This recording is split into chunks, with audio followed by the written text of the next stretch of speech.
একদিকে অপু বিশ্বাস, হিরো আলম দুজনেই ফাঁসলো কি তাহলে একই মামলায়? অ্যান্ড অন্যদিকে কেন আটকে আছে শাকিব খানের তৃতীয় বিয়ে? প্রথমে আসি অপু বিশ্বাসের কাছে। সোশ্যাল মিডিয়াতে এবং গণমাধ্যমে এই খবরটা এখন খুব আলোচনায়। অপু বিশ্বাসের বিরুদ্ধে প্রতারণার মামলা এনেছে প্রযোজক সিমি ইসলাম, এবং এই একই মামলায় আবার হিরো আলমের নামও আছে। শুধু তাই নয়, এখানে জাহিদুল ইসলাম আপন, যিনি অপু বিশ্বাসের ইউটিউব চ্যানেলের ব্যবস্থাপনার দায়িত্বে রয়েছেন, তার নামও আছে। তো এখন কেন মামলা দেওয়া হলো? গণমাধ্যম থেকে জানা যায়, প্রযোজক সিমি ইসলামের দাবি তার ইউটিউব চ্যানেল হ্যাক করেছেন অপু বিশ্বাস এবং তার অ্যাডমিন জাহিদুল ইসলাম। বিষয়টি নিয়ে সাধারণ ডায়েরি করেছিলেন আগেই। চলচ্চিত্র প্রযোজক পরিবেশক সমিতির মাধ্যমে মীমাংসার চেষ্টাও করেন, কিন্তু কোনো উপায় না পেয়ে আদালতে এসেছেন। সেই মামলা নথিপত্রে বলা হয় 2023 সালের অগাস্টে অপু বিশ্বাস এবং জাহিদুল ইসলাম আপন মিলে সিমির ইউটিউব চ্যানেল হ্যাক করে। এরপর চ্যানেলটি ফিরিয়ে দেওয়ার আশ্বাস দিয়েও ফিরিয়ে দেয়নি অপু বিশ্বাস। কিন্তু এই খবরটি জানতে পেরে নাকি মধ্যস্থকারী হিসেবে এগিয়ে আসে হিরো আলম। দুই পক্ষের সঙ্গে কথা বলে সমাধান করার আশ্বাস দেন সিমিকে হিরো আলম।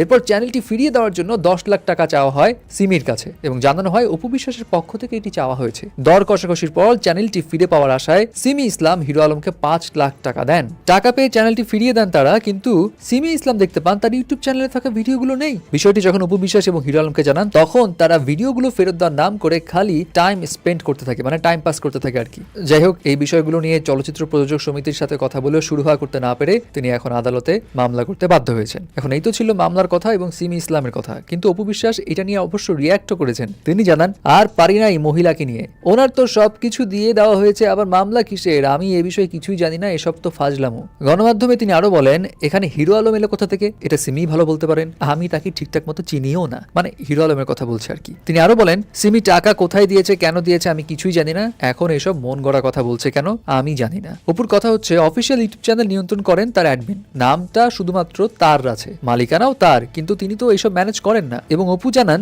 আমি যতটুকু জানি সিমি বুদ্ধিমান, তার মাথায় এসব কে ঢোকাচ্ছে কেন ঢোকাচ্ছে জানি না। তিনি যদি চলচ্চিত্রে কাজই করতে চান তাহলে এসব নিয়ে কেন বিতর্ক সৃষ্টি করছেন? আর তিনি টাকা কোথায় দিয়েছেন না দিয়েছেন এইসব কিছু বানোয়াট কথা ছড়াচ্ছেন। যাই হোক, দেখা যাক বিষয়টা আসলে কোন দিকে যায়।